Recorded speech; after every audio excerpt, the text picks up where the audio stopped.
Today, we're making a delicious homemade Salisbury steak covered in rich, savory mushroom gravy. Start by preparing the patties. In a large bowl, combine 500 grams of ground beef, 1 egg, half a cup of breadcrumbs, 1 teaspoon of garlic powder, half a teaspoon of onion powder, salt, and black pepper. Mix everything gently until well combined. Shape the mixture into 4 oval-shaped patties.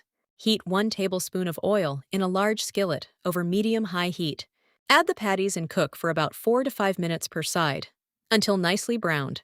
Remove them from the skillet and set aside. Now let's make the gravy.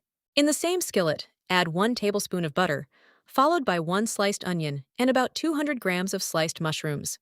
Cook for 4 to 5 minutes until the onions soften and the mushrooms turn golden. Add 2 cloves of minced garlic and cook for about 30 seconds.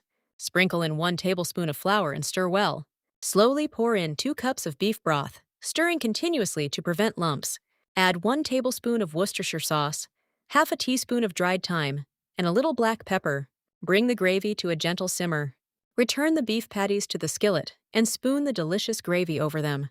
Cover and simmer on low heat for about 10 minutes, or until the patties are fully cooked and the gravy becomes thick and flavorful. And there you have it, tender Salisbury steak with creamy mushroom and onion gravy. Serve it hot with mashed potatoes, rice, or steamed vegetables.